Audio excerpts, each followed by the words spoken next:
Good evening, everyone. My name is Amy Morris-Jones, and I'm the Adult Programming Coordinator at the White Lake Community Library, and it's my pleasure to bring this presentation to you this evening.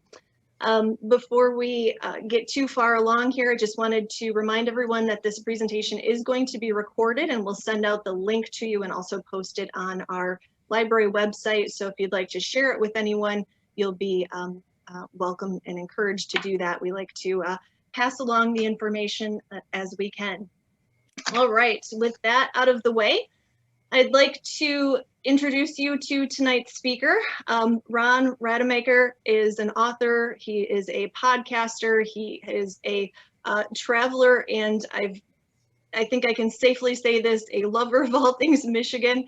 And he's got some great information he's going to share with us tonight from one of his books. He has many, and once we get rolling here, I will share the information for how you can access his books, so you can get a copy for yourself from his website or from our local source at the Book Nook over in Montague. So, all right, I will quit talking, and Ron, the floor is yours whenever you're ready. I am ready. Thank you very much. And Amy, and I'm glad we're doing this by Zoom because where I live, we actually got 4 inches of snow last night. So they're still digging us out from that storm. This is Oddities and Rarities. And this show was actually put together for a couple from Wisconsin. And they had been sent one of my books. This is the books here, had been sent one of my books by some folks, and they had planned to come from Wisconsin, and they had to go to Ohio. Now, I'm not sure why you would want to go to Ohio, but that's where they were going to go. And they wanted to go across the Upper Peninsula and then down through, and they wanted to know if I could tell them the location of some of these oddities that they'd heard about. So this is a shortened version of the program that I sent to them. It was just a little itinerary. And as we go through, we're going to start over in the Keweenaw Peninsula and talk about the Keweenaw Wall. What'll make this a little bit easier is I put a red star on each of these maps so you have an idea of the location of the destination. The Keweenaw Wall is very odd. I don't give exact directions to this because it is on private property, but you can go there. And if you Google up the Great Keweenaw Wall, you'll find pictures from long ago. It's just outside of Calumet, and it is only about 50 to 100 yards off the road, but you have to know where to go because there are no signs or anything. So once you go tramping back through there, fighting the mosquitoes and the black flies and all the other denizens out there, this is the first glimpse you're going to get of this wall, and you're actually standing on the top edge of a very deep gorge. And the part of the wall that still is in existence is on the far side. Here I am going down into the gorge. You can see how steep that is, and I'm actually going down the remnants of the wall that are on the road side of this gorge. And some people speculate that at one time this was a dam. Here I am down here. This is me. Here's the wall here. You can see how huge this thing was.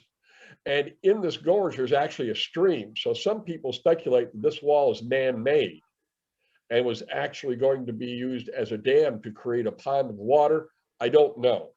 Other people say that this is a natural formation. This will give you an idea of the size. There I am. And this is the wall. I'm just standing on the edge of it. I've climbed about halfway up the other side. You can see how steep this cliff is. So if you do go, you want to have really good boots. You don't have to go down into the gorge. You can go along the edge and you can see it. And this is what this thing looks like. So you can see it's got straight seams. It looks like blocks that have been stacked up in course, just like you would a brick wall. And if you turn and look the other way, you could see that the wall, where it's like this here, on the other side, the wall goes right up the other bank, but it's all broken away now. So no one really knows where this came from, if it was built by people. If it's just a natural formation, it's fascinating because when you stand and look at it, these blocks are about 3 feet thick. So it's a gigantic wall. So that's the Keweenaw Wall. That's where I wanted to start our people from Wisconsin off. They really wanted to see this, so I gave them the directions. Like I said, you can Google this up, and it's free. You just have to know where to stop. I was on, when I went on the trip originally, I had my friend Helga with me. I have to tell you a little bit about Helga. She goes on trips with me from time to time. Good friend. She's an artist. She actually lives in Ohio, and a brilliant woman, just brilliant, a sharp mind, great fun around, although she always picks on me. And she is also beautiful, although she's not one of these slim modern girls, you know, who's out climbing walls and riding bikes. She's more robust. And she's got the personality to go with it. In fact, if she walked in right now and you saw her, you would probably say that's the best looking Olympic hammer thrower I've ever seen in my life. And so when she says she wants to go see something, you know, I take her along. There's no reason to argue with Helga. And she wanted to go over and walk along the shore and look for stones. You know, she likes to pick rocks. And we got over there, we got talking about sturgeon because the sturgeon run was on when we were there. And somehow or another, and talking about how big they were, we got into a discussion about Jonah and the whale. And, you know, the story of Jonah and the whale, Jonah was supposedly swallowed by a whale and then spit up on the shore 3 days later. Well, there are some people who say that the word whale is an error in translation and that it should actually say big fish or even sturgeon. I mentioned this to Helga. She disagreed, said that her Bible says whale and that's good enough for her. And I said, I understand. I'm not arguing about it. I'm just saying there is a school of thought that says that it may have been a sturgeon. And she said, well, she didn't really care what my school had taught me. And if she wanted to know for sure, she would just ask Jonah when she got to heaven. She could ask him there. This is where I probably should have let it go, but I didn't. And I said, well, what if he's not there? She said, what do you mean? I said, well, what if Jonah's not in heaven? What if he went to hell instead? How about that? And she said, gave me a beautiful smile and said, oh, well, in that case, you can ask him. So she always wins. So now we're going to head on down to White Pine. So we were just up here at Calumet. So we're going to come back because I had to get these Wisconsinites back on a track. But if you've never been to White Pine, there's not a lot to see there, but there's one show that goes on all summer long that's really, really worth the trip. White Pine is halfway between the Keweenaw Peninsula and the Porcupine Mountains. It's right on the same road. When you hit Silver City, you'll see a little sign that says White Pine. South is about 6 miles. This is about what it looks like out there. Very wild country. There was nothing there. Then a very, very rich copper vein was discovered many years ago, and they opened up the White Pine mine. They couldn't get anybody to come and work because it was so desolate out there that the wives didn't want to go and live in this wilderness where it was snowy like this for 9 months a year. So the mining company built a town for them. They built big wide streets and they built a school, they built a hospital, they even built a shopping mall and filled it with shops. So there was something to do around town besides hike and fish. And so then they were able to get the help that they needed. And it was a very successful venture. But then the mine petered out and now most everybody's gone. There's almost nothing left in White Pine. In fact, when you get to the town, even the gas station on the store where you could buy on the corner where you could buy beer is gone. But if you go around behind the mall, you'll see the Cantica, and it is still there. This is a motel, very nice rooms, wonderful people who run it, local people run it. It has hot tubs, it has saunas, great place to get caught in the winter. Has a 3-lane bowling alley, gift shop. But the key to the show in here is the dining room. So this is what the dining room looks like. And you want to go for lunch or dinner. You want to go in the warm months and you want to sit over by these windows right here if you can. So what happens is at the end of the lunch hour and the dinner hour, you'll see a chef come walking along these windows here, and he'll come out right out here and he'll dump out a great big stainless steel pot onto the ground. And then he will move lickety split back. There are no slow chefs working at the Cantica because within moments of that screen door creaking, this guy comes out of the woods. This is Scruffy. This is a wild black bear that lives just over the hill, and it's been there for years and years. There are, in fact, now, the last time I was there were 5. There were 2 adults, and there were 3 babies. And these pictures were taken right through that window. That's how close you are to the bears. So if you want to see real wild bears and want to take the kids or grandkids and have a great meal, the show is free. And I can tell you that the bacon cheeseburger at the Cantica is one of my favorites. So this is just a little break before we continue on the trip. It's a great show. These bears have been there for at least 50 years. The generations of them have lived there. The only time they don't come out is during bear season and of course winter when they're hibernating. So now we're going to take and we're going to leave this part and we're going to come all the way to Old Nama. If you've never been to Nama, that's actually where I'm talking to you from right now. I live in Nama, and this is what the town looks like. Used to look like. This is from the air. This is the main street right here. These were piers where ships would come in, and this was run by the old Badenoch Lumber Company. They were vertically integrated. They had a railroad that came right down here. They had forests up north, and they would cut the wood. They would bring the trees down, and the smoke is coming from a gigantic burner, which has since fallen down, but it was about twice the size of a normal farm silo.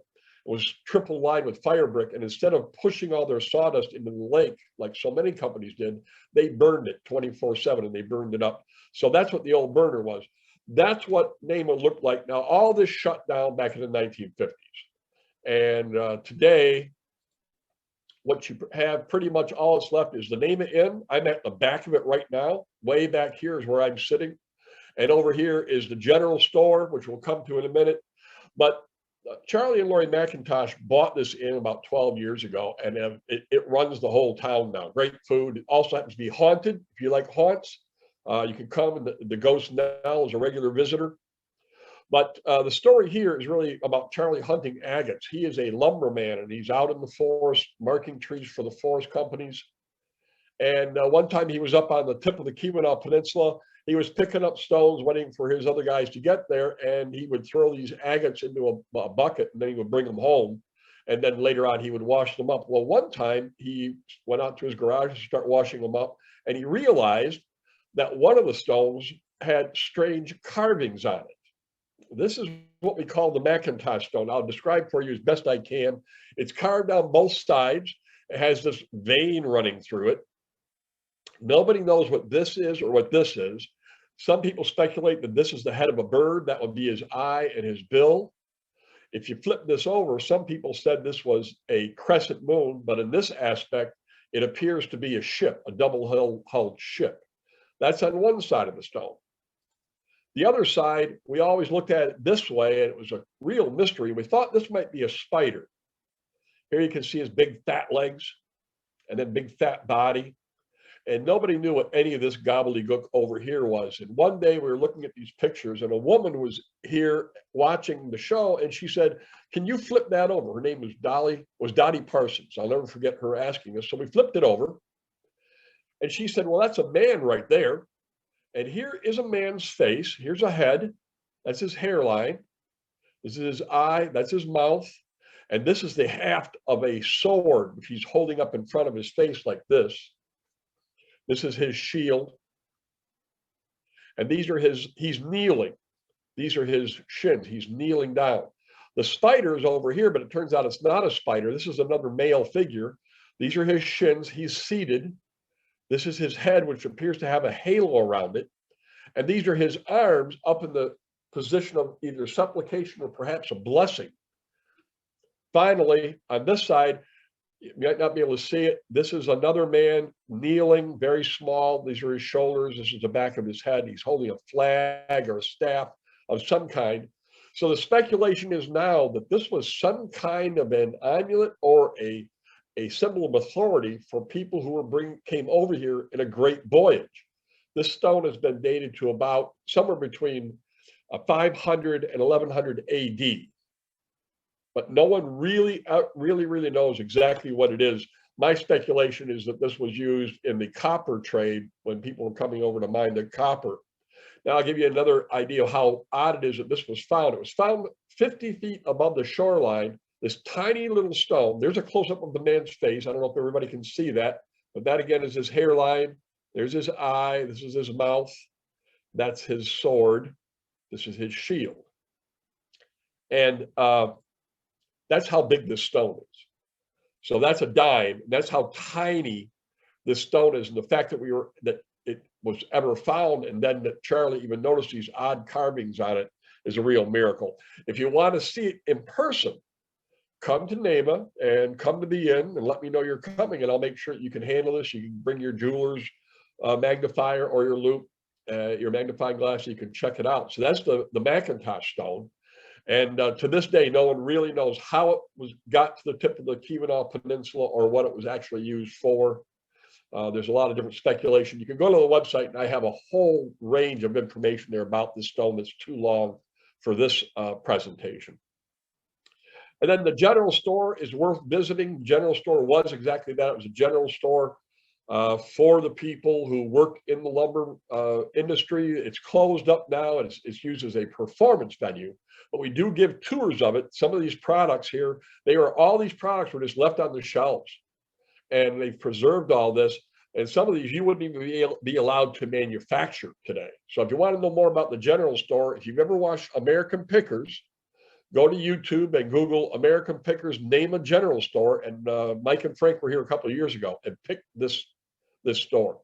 There's an interesting story that took place here back in the lumber days. One of the salesmen was up here, and he was working with the lumber company. He had to go catch his boat, which was going to take him out over to Green Bay. But he stopped at the general store, and he was walking around, looking around at all the gift things and all the items there. And he saw this statue, and he was kind of transfixed by it. And the proprietor came over to him and he said, "Oh, I noticed you're admiring this beautiful sculpture." And the guy says, "Well, I don't know if I'd call it beautiful." He said, "But it's kind of different." He said, "Everything else you've got here has a price tag on it. This statue doesn't have a price on it." And the proprietor told him, he said, "Well, that's because this has two prices. See, if you just want this for your home, it's only $5 to buy the statue. But if you want to know the history and the mystery behind this statue, that's another $50." So the guy is kind of taken aback. He didn't know if he wanted to spend $55. He said, "Well, Mother's Day is coming up. I got to get her something nice." And so he said, I got to catch my boat. He said, "I'll just take it. Here's $5. Don't even bother to wrap it. I got to go." So he walks out the door, and he's walking along, and he's got the thing in his arm, and I don't know if you've ever had the feeling that someone was watching you. If you ever had that feeling, you're sitting having a cup of coffee and you feel like someone's watching you, and he got that feeling. He looked around, he looked back, and there's a big fat rat following him. So he started walking faster, but the feeling got stronger. He looked back, and now there were about a dozen rats following him down the street. So he started to run because he was worried, and he could hear their sounds back there, their little feet scratching, and he looked back, and there were hundreds of rats. So he ran down to the pier and out onto the dock. He took the statue and threw it out into Lake Michigan as far as he could. And all these rats came running down the pier over his feet. They dove into the lake, and they swam out. They swam down, trying to get to the statue, and they all drowned. And he knew he had a close call. He's very relieved. And then it hit him. So he hurried back to the store, running into the store, and the proprietor's there. And he said, "Oh, I see you've come back." He said, you want to give me the $50 to get the history and the mystery of that statue?" And the guy says, no, I don't care anything about that. He said, "Do you have one of a politician?" All right, I can't hear all the laughter, so I'm just going to assume these jokes are getting over. So now we're going to head over to Newberry on our last stop in the Upper Peninsula before we come down south. And this all took place back in 1867 or 1869. That's where the town of Newberry is. And out in that country out there, they had a huge windstorm. And the windstorm blew over all these trees. This is what it would look like with that rootstock sticking up. And you can see all the rocks stuck in here. And in the rootstock of one tree, the farmer went out there to cut up the trees. And in the rootstock of one tree, he found this statue. In fact, he found three statues. One was about 3 feet tall. One was about 2.5 feet tall. And the third one was just about a foot, like it was a man, woman, and child. And so he didn't know what these things were. He showed them to the people around Newberry. Nobody knew what they were. They contacted the Historical Society in Sault Ste. Marie. They didn't know what they were.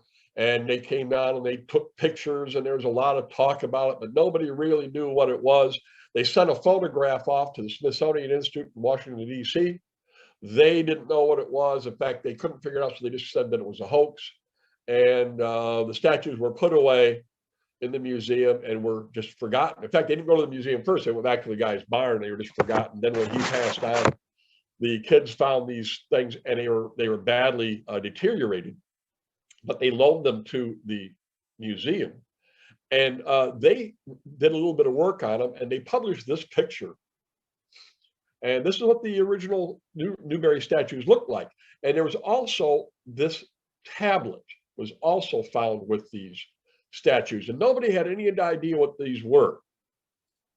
And this is a close-up, enlargement of that tablet. Well, as luck would have it, a young man downstate in Ann Arbor was going to university there, and he saw this picture, and he called them on the phone, and he said, look, I know what that is because I'm from that part of the world. He said, I know what that tablet is. And they said, do tell, we want to know. And he said, well, first of all, you have it upside down. So we know that happens because I had the Macintosh stone upside down for about 6 years. So it was upside down. And what this is a language that is Minoan. And this was actually used by Minoans on the island of Crete. And this was used to determine auguries. And this is how it worked. They would take this tablet and lay it flat on the ground. And then if you wanted to know if you're going to have a good harvest, or if your marriage was going to be blessed with babies, or whatever it was that you wanted to know, the holy men would throw grain onto this tablet. And then they would record the sequence in which birds came and ate the grain. And whatever symbols were revealed, that's how they were able to tell the future. And so we now know that the tablet was actually used for divining the future. Now, we thought for years that the tablet had disintegrated completely, but in fact, the statues still exist. And the tablet, parts of the tablet still exist. This is what the head looks like, one of the statues looks like now. And if you want to go see these, all you have to do is go over to Sault Ste. Marie, just drive over the Mackinac Bridge and go to the Fort de Bod Museum. You don't even have to go to the paid part. You can walk in the door right here. And these are in environmentally controlled window boxes just inside. You can get right up close. You can take pictures. If you ask, they have all the original newspaper articles from back in the day when all this was discovered. So this is another one of these very real mysteries. No one has any idea how these ever got into that tree stock and where they came from. In fact, the statues and the tablet are actually made of 2 different materials, but they are both found in the same tree. So the tablet has been deciphered many different times by people who are qualified. And so you can look all this stuff up online if you're interested in tracking it down. But once things open up, come the Memorial Day, you can go right to the museum. You can see them for yourself. So now we're going to come down state. We're going to come all the way down here. This is 50 miles south of Alpena at a town called Black River. This is Negwegon State Park. This is one of the last unimproved state parks in Michigan. It's a couple of thousand acres, and when you go, you'll need to plan well ahead. It's about 2 miles from the nearest paved road just to get to where you can park your car. There are only 4 campsites in the park. The first one is a quarter of a mile from where you park your car, so you have to schlep everything in. And there are no facilities out here. There are vault toilets and there's an artesian well running, so that's all. If you forget anything, you have to go back out and you have to drive all the way back into town about 15 miles to get what you forgot. The second campsite is about a half a mile. The third campsite is 3/4 of a mile. And then the fourth campsite is a little over a mile from where you park. So that's Negwegon State Park. This is rush hour right here. It's as busy as it gets. And this is also has been designated as a dark sky park. So there will never be any development anywhere near this. But there are 2 mysteries inside this park. One of them is found in the Prairie. So what you do is you walk up this path. It's the only path that's in there. You can't get lost going up this pathway. And you go by campsite number 1, campsite number 2, campsite number 3. All the campsites are on the beach. They all have a private beach. They all have a fire ring. They have a picnic table. They have a big pole there so you can pull your stuff up into the air because there are bears. So you got to keep your food up in the air. And when you get to the third one, if you walk past the third one, the trail hits a Y. And if you take the Y to the right, you come to this Prairie. And this is where one of the mysteries is located. Where she is right over here is an gnarly old apple tree. And if you walk over there, be very, very careful. You'll find a dried up well. This well was dug by a black man who lived here in the 1800s. He was the only black man in this entire county. He was a freed slave, and he lived out here by himself. And if you turn around and look the other way, you'll see a flat area back toward the woods, and that's the old foundation of his cabin. the mystery here is that he would always stay out here and he would trap all winter long and fish, and he would keep the pelts, he would dry the fish, and then in the spring he would go into Black River to trade for what he couldn't produce, you know, coffee, sugar, that kind of thing. And one spring they noticed that he didn't show up. Tom didn't show up. And so after a couple of weeks, they decided to go out, they better go out and check on him. They went out there and everything was fine. His buildings were there. The cabin was in good order. Everything was put away very neatly. His weapons were there. His snowshoes were there. They went out to the barn to see if he'd fallen perhaps in the barn, but nothing out there. All the pelts were bundled up just like he's getting ready to leave, but he was not there, and it had snow, so there were no footprints anywhere, and he was never seen again. So we don't know if he fell down somewhere in the woods. We don't know if aliens got him. We don't know if bear got him, but that's one of the mysteries. Now, the other mystery is a little bit more strange. If you go back to campsite number 3, go back down the road to campsite 3, where the fork in the road is. Well, if you go to the right, you're on the prairie. If you go to the left, go about 100 feet and you'll come to a little tiny stream. Step across that stream and turn left and start walking into the forest, and you'll start finding these. You'll find these circles of stone. This is a big one. This is about 8 feet across. You can get down in here. That's how big this is. And that there are 17 of these. And also you'll find these stone walls. You can see how straight this goes. It goes all the way back here. And then there's a right angle here. There's another right angle here. And these, this whole structure is about 300 feet long and 100 feet wide. And there are rooms and rooms. There are some rooms that don't have doorways in them. It looks like a gigantic village made completely out of stone, but it doesn't make any sense. It doesn't lay out like a village would. I don't know why you'd build a square with no access, no door through it.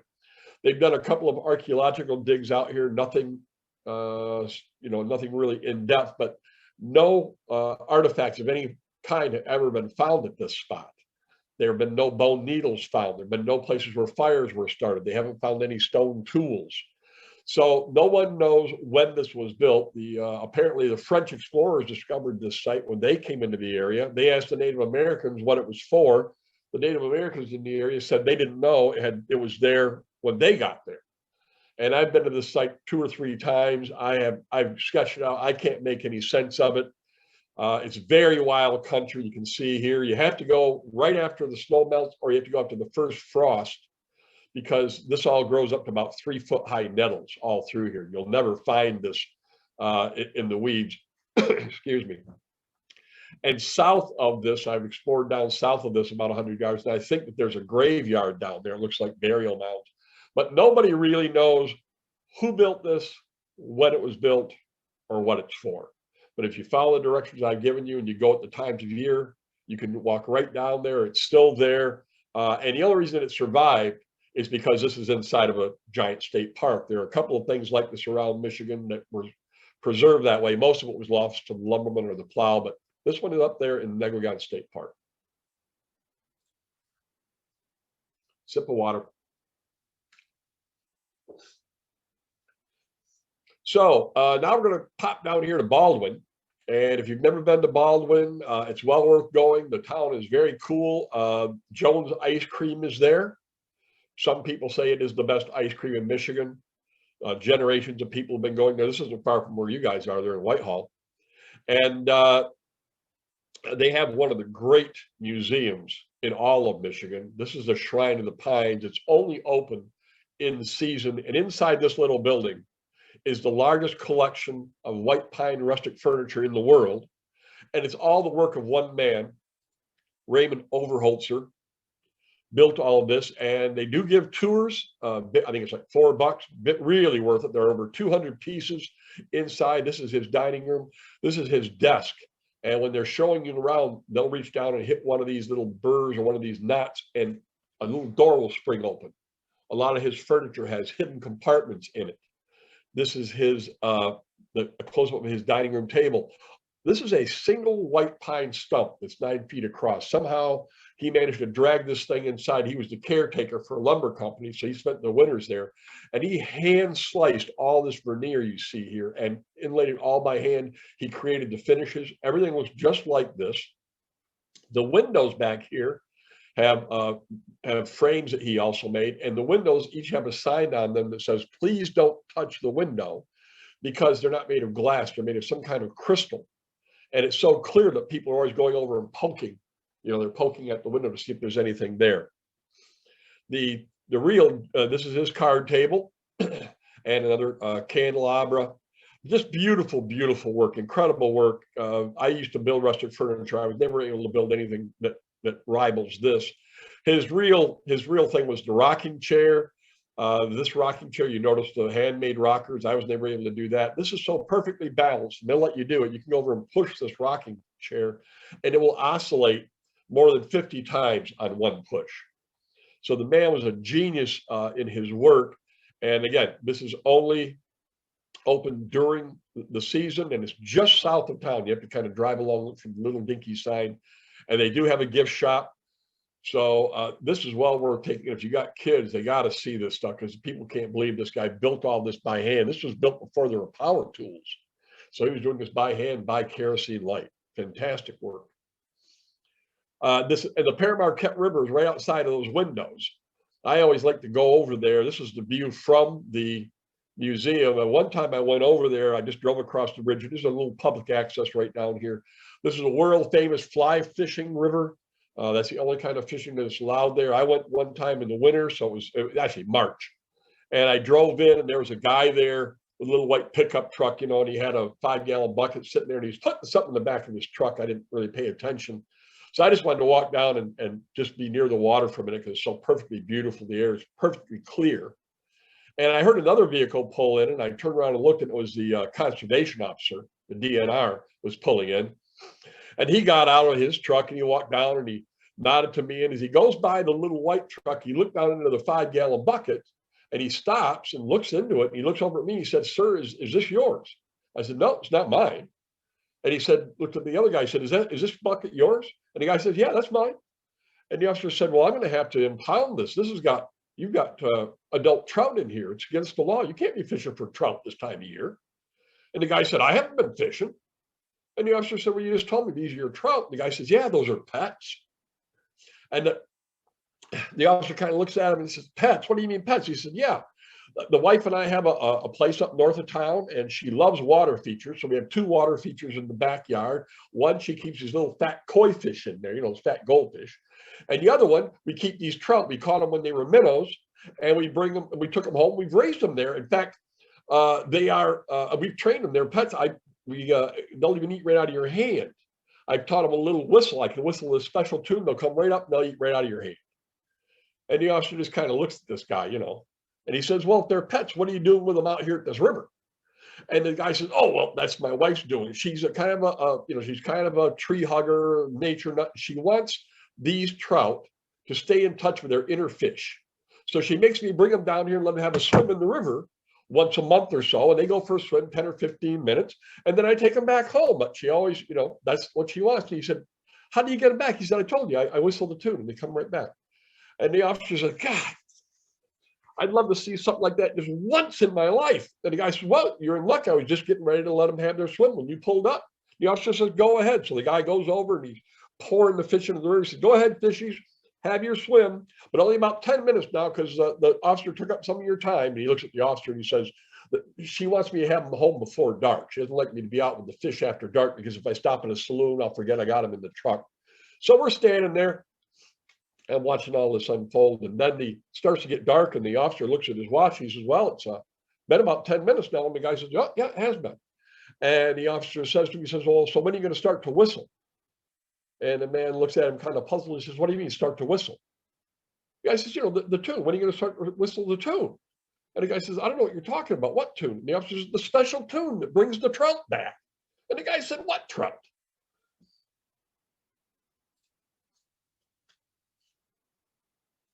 Okay, Amy, now we're going to go over to the Sanilac.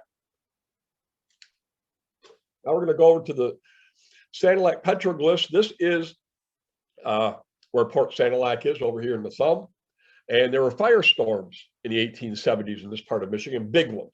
One of them was so fierce that it came across the thumb so fast that the people who lived in Forester only had time to go and jump into Lake Huron, literally go jump in the lake. It was so hot, it burned down all the buildings in town except one. Railroad rails were warped from the heat. 282 people died on that one day from this firestorm. When the storm was over and the winds began to blow, out there in the forest, these petroglyphs were uncovered. There's a big, huge piece of sandstone out there. And it's about half an acre. It's surrounded by a chain link fence now for protection, but it is open, usually open in the summertime. And there's a wonderful trail out there. But this is what the petroglyphs look like. They are has hundreds of images. Here's carvings of rabbits' tracks. This track here looks like it was put in by an animal walking through the mud. Those were actually coyote prints that were carved in. That's going almost perfectly north and south. There are all kinds of carvings in this piece of sandstone. In fact, this will give you an idea right here of how many are there. And you've got sea serpents. Some people say it's a sea serpent, although it could just be a symbol for water. There are thunderbirds here. There are deer. There are coyotes.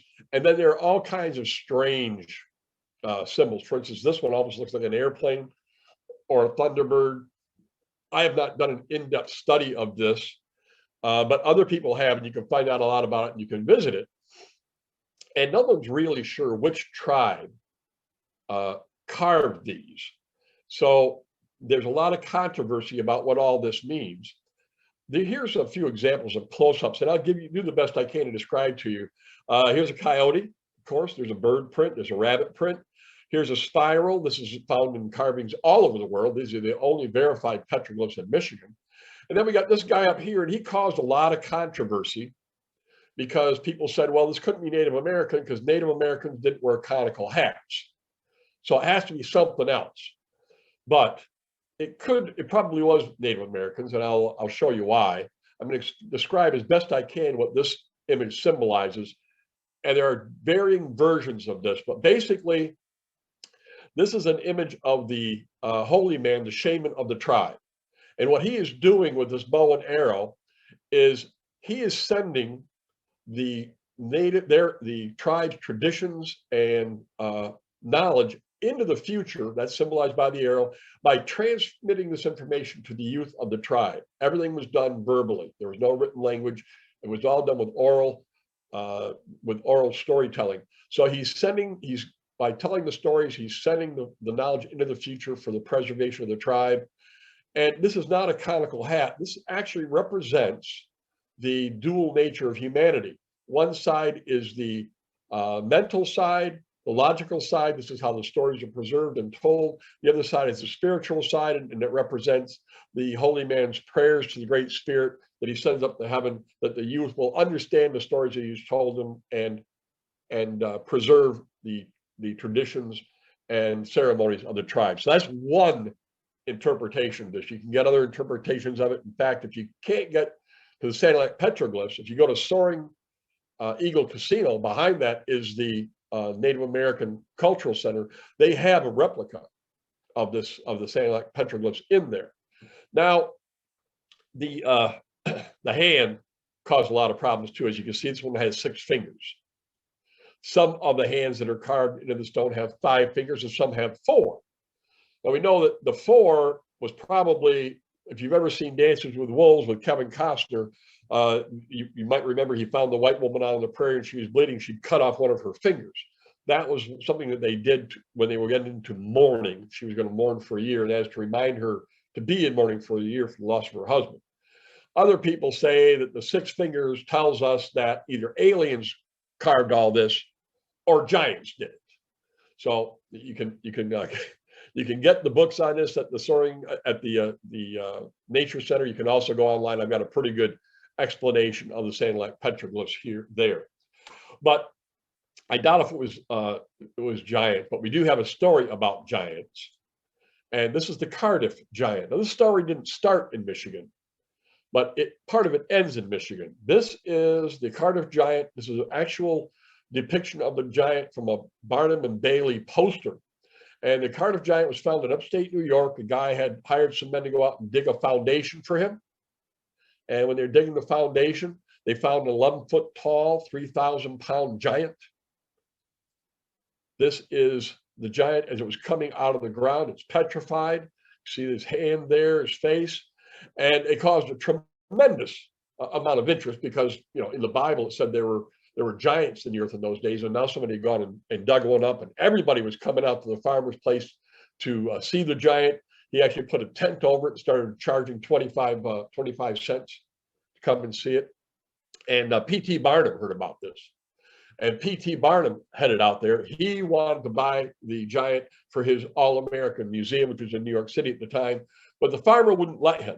The farmer wanted to keep it because the farmer knew all he had to do was build a special wagon, and they could take it to the East Coast and they could tour all the towns, which is what P.T. Barnum would have done. And they could make a fortune for people to come out and see the giant. So P.T. Barnum got turned away, but that didn't stop him. What old P.T. did is he went and got a slab of granite of his own, and he had some guys carve a replica of the Cardiff Giant. They put it on a wagon and they headed west, heading out to all those small towns out toward, heading west to the Midwest, out toward the Mississippi. And they were drawing huge crowds. And while they were doing this, the farmer who had the real one was heading south along the Atlantic. So the way the story goes, at some point he got far enough south that he had to turn west. P.T., he hit the Mississippi River. There was nothing on the other side of that at that point in time. So he headed south and kind of wheeled back, and he was headed east, and the farmer was headed west. They say that they were coming into the same town on the same day. Now, P.T. Barnum had his advancement in there ahead of the farmer. They were putting up these great posters. And so the farmer went to a judge because he wanted to get an injunction against P.T. Barnum showing this fake. Well, while that was going on, the original chemical tests from the original scrapings they'd taken from the original Cardiff Giant showed that it was a hoax. And what had happened is this farmer had this thing carved, and then he buried it for a year. And then he'd hired these guys and told them where to dig so they could discover it. And he had his hoax. So what he was trying to do was get the judge to file an injunction to prevent P.T. Barnum from showing his fake of the farmer's hoax. And he got it. P.T. wasn't allowed to show there. That didn't stop him. He went right straight to the East Coast, loaded his version on a ship, and took it to Europe. And he was able to travel there for 3 years very profitably before all the news caught up that the whole thing was a fake. Now, I don't know where the original one is exactly, but I do know where the copy is. The copy is in Farmington Hills at Marvelous Marvin's Mechanical Museum in downtown Farmington Hills. Now, I wanted to go see it because I heard it was there. And I got a hold of Helga, and I said, come on, go with me. We're going to go see if the giant's still down there. She said, no, I'm not going to any more stupid museums with you. They're all full of dirt and old tools, and I'm not going. I said, no, this is great. It's full of bright lights and games. You'll love it. She said, no, I'm not going. I said, I'll tell you what, if you'll go with me, we'll go back through Marshall, and I'll take you and I'll get you a nice prime rib dinner at Schuler's. She said, I'm in. So we go, and we get to Marvelous Marvin's. It's chaotic in there. This is what it looks like inside. It is free, and all these games work. And there are all kinds of old Midway games you would never be able to manufacture today. One of them is one of those things you stick your hand in, then your mother-in-law cranks it to see how much electricity you can handle, and all kinds of magic games and card games. I was running off trying to find the giant. I couldn't find it. I did come to the electric chair, which is sitting over in the corner. Finally, finally, after wandering through this maze-like museum, I did find it. There it is. That's the replica of the Cardiff Giant, and the sign says this is one of the greatest archaeological hoaxes in American history. So I was so excited that it was actually there. I turned to Helga to ask her what she thought, and she wasn't beside me. I'd lost her somewhere. So I go looking all over for her, and I can't find her. So I grabbed my smartphone and I texted her and I said, where are you? And the text came back, all capital letters. I'm still at the front entrance. So I figured, uh-oh, I'm in trouble because she's been waiting up there for half an hour. So I go up, and here she is, and she's working this love shack machine here. She says to me, get in that machine, get me $20 worth of quarters. I said, what do you want $20 worth of quarters for? She said, I ran out. I was playing tic-tac-toe with this alien. But this guy, I'm trying to get my fortune told. And what was going on is she fed all these quarters in there, trying to get her love prospects. And the thing that's inside, which is a cigar-smoking, unshaven, diaper-clad midget, wasn't giving her the answers that she wanted. So her solution was to just keep pumping money in there until she got the answer she wanted. I said, there's no really any reason to do it. I'm right here. She said, you don't have a prayer. Just get me the quarters. So that's the story of the Cardiff Giant. And Marvelous Marvin's will be open now that the pandemic is gone. Everything is hands-on down there. It's a great place to take kids. Like I said, it's free to go in. And the Cardiff Giant is there. This is where I left the people from Wisconsin. Remember the people from Wisconsin? This is where I left them. I figured they could find Ohio from here. But they gave me a pretty hard time about Traverse City. They said I hadn't said anything about Traverse City. And they wanted to go because, they're from Wisconsin. They have to go to Traverse City. I said, well, I don't go to Traverse City. I don't write about it. It's too famous for me. They said, well, what if you had to go? I mean, if someone forced you to go, what would you go see there? And I said, well, if I had to go, I would go pay tribute to Colantha Walker for her great accomplishments. No one's ever broken her records. There are universities have programs in place to break her records. I would go to her memorial. The Colantha Walker Memorial is located here. This is the old state mental hospital that was right outside of Traverse City. This is what it looked like when it came out of the ground. This was entirely self-contained. It had its own fire department, had its own telephone system, had its own farms, had its own kitchens, and had underground tunnels, so that if a patient had to go from this end to this end in the middle of the winter for some reason, they could use the tunnels. They wouldn't have to go out in the winter. And at one time, between staff and patients, the population of this hospital was greater than the population of Traverse City. Now, of course, all those hospitals closed back in the 1960s, but this is still sitting there, and they have kept it up, and it's now has a mercantile in it, has coffee shops in it. One end of it is now a retirement home. Helga's mother thinks that an old insane asylum would be a good place for me to spend my golden years. And you can go and you can tour it, but if you want to see Colantha's memorial, Colantha was the only resident of this who was ever buried on the grounds, including all patients and all staff. She only lived 16 years. You drive up to this is now called the Commons, and you drive up, and when you get to here, you just turn left, and you head down toward where the barns used to be, and there you will see her tombstone. This is where Colantha is buried, and this is the tombstone. Colantha, Traverse Colantha Walker, the world champion cow. She lived in 16 years, and in that period, she produced 200,000 pounds of milk, 7,525 pounds of butter fat, and her record year was 22,918 pounds of milk in 1 year.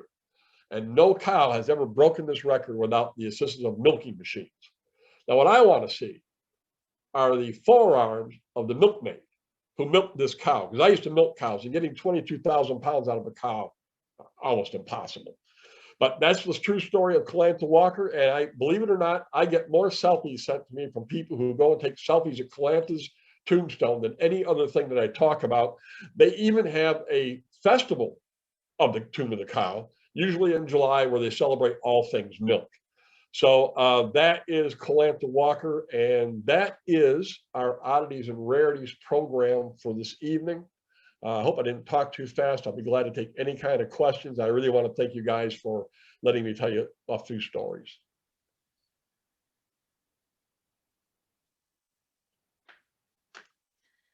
Well, thanks, Ron. That was a great place to end it. I did not see the cow coming. I've been there. I've been to the Commons, but now I have to go back because I missed the cow graveyard, or the cow grave site, I should say. Yeah, the Tomb of the Cow. Yeah, you got to go see it. It's pretty cool. Any questions? Anything that we can ask Ron about? And I know he's got several books. Ron, can you give us kind of a quick sketch of what your other books are about? Yeah, if you, there are actually 6. This is Oddities and Rarities. And there are a lot more trips in the book than are in this show. Road trips is exactly that. It's about 30 road trips to out of the way places, usually just day trips for things you probably never heard of. I have a book, 3-Day Getaways, which is a book that has 29 getaways in it, based in old inns and old B&Bs. And the way it's set up is you go and stay or camp nearby. You don't have to stay at those places. And day 1 will be the nature areas to visit. Day 2 might be the historical destinations. Day 3 could be the shops or vineyards, whatever was cool in the area. So you can stay in one place for 3 days. I have Trails and Treasures, which is a book of easy walking trails for old guys like me. And you don't have to be a mountain climber to go and enjoy these trails. Most of them are trails that you will have missed. And I name near each one 2 or 3 cool things, a restaurant, a shop, a museum, so you can make a day trip out of the trail. I have another book called Quick and Easy Getaways, and that is a book for very busy people. And the way that it's set up is from almost anywhere in Michigan, there'll be 4 or 5 day trips that are within an hour and 15 minutes of where you live. So you can go and it tells you everything that's going on there, what kind of shops are there, where to eat there, festivals, places to kayak. And when you're all done with your day trip, you only have an hour and 15-minute drive home, and it covers the entire state. And then finally, there's Best Kept Secrets, which is the newest book. And it is exactly what it sounds like. These are destinations which will tell you either about a specific destination or attraction, or it could be an entire town. And usually it's focused around one aspect that usually even the locals will not know about. So those are the 6 books. They're all different. There's very little duplication. And you can go down to the Book Nook and Java Shop, or Tri-City Historical Museum in downtown Grand Haven also has my books. Pandora's Box in Baldwin, all these places where we've just talked about, you can find the books, or you can buy them online. You get a great deal there. I'm giving you a great discount there. So that's what they're about. Each book is about 160, 70 pages, has 20 or 30 chapters in each book. And we can get them right from your website too, also, right? Yes, you can, right. And that link is in the chat for anyone that wants that. And I did check in with Brian at the Book Nook, and he's got them stocked. So he's ready for people to stop by and pick those up if you have any interest, especially these days, since we have been pretty limited on where we can travel and how much we can travel. This has been nice. Yeah, and a lot of these, I see that. Hold on, don't forget your question there, Betty. Yeah, and the nice thing about these is most of them are places you can go where you don't have to go inside. A lot of the stuff is outside. And so for pandemic travel, you know, some of these are pretty good day trips. So, okay, Betty. Oh, I can't hear her, Amy. Can you hear her? Looks like she might be muted, maybe.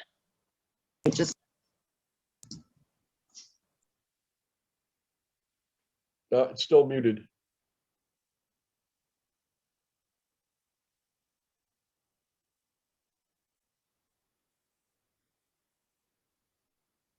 Hit that mute button again, Betty. I think it looked like it came off for a second and then went silent. There you go. Am I there now? Yeah, we gotcha. Okay. Where you're at right now, Ron, name that town that you're in. I'm in Nama, where I just, Nama. where the Macintosh Stone is located. It's Nahma. Okay. And it's And about halfway between Escanaba and Manistee. okay. All right. And now, do you reside there year round, or are you just vacationing there now, or? This is where I live. I actually Okay. lived in the Nama Inn. I actually lived there. There are only 55 people in this town. I've just always wanted to live here. So I live here, but I travel all over the state all the time. Okay. And now just a minute, I have other questions here. So if you decide to come up, be sure to send me an email so you know I can show you the Macintosh Stone. Oh yeah, that's what I was very interested in. This Negwegon State Park, Negwegon? Negwegon, okay. What was the date of that missing free slave that lived up there, that he went missing? Do you have a date on that? Good question. I'm going to say around 1870. I know it was after the Civil War. Oh, it was after the Civil War. After the war between the states. I'm not sure the exact date. I could look it up, but it was, it was before 1900. Oh, sure, sure. And well, when did the French explorers go through that area that you were speaking of? That would be around 1650, 1670 when the French fur traders came through on the Griffith. I believe Pere Marquette, Father Marquette, I think, made it to St. Ignace around 1680 or 1690. So it was in the 1600s when the French fur traders first tramped through there. And then another one, what was the man's age that done the White Pine Village in Baldwin? I've been by there, but I've never been inside. Mr. Overholzer, I can't tell you his age. He was the caretaker on that. That used to be a lumber camp. And when it closed down for the winter, he would stay and take care of everything, and he would carve all this stuff. So whenever, if you want to get a date on it, I'm sure you can Google him up and find, his name is Raymond Overholzer. I'm sure you can find that. But it would have been before, as the lumber was cut down, the lumberjacks and everybody just followed the trees. So whenever the lumber time was over in Baldwin, I'm going to say that it was before 1831, because that's about when brown trout were planted in the Baldwin River, and to encourage tourism. So it would have been before that, because by that time the lumbermen had gone through and all the trees were gone. And then the picture that we're looking at now, is that the Legs Inn? That's the Legs Inn, yep. Okay. Up in Cross Village. Great. Okay, I'm done. I'll mute myself. Okay, thank you. Thank you.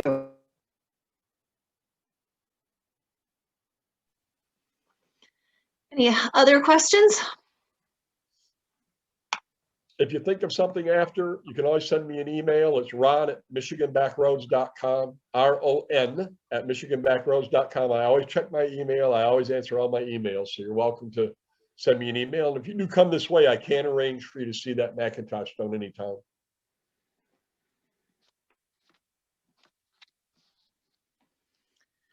All right. Well, it sounds like the crickets are chirping, so we'll let everybody get off to the rest of their evening. Thanks, Ron, for a great presentation, and thanks everyone for joining us. If you get a moment tonight before you turn off your computer, click on that library survey. It just takes a couple of minutes and it helps us to plan for what we do next. Thanks again, everyone. Take care. Thank you. I look forward to coming back. Sounds good. Next time, hopefully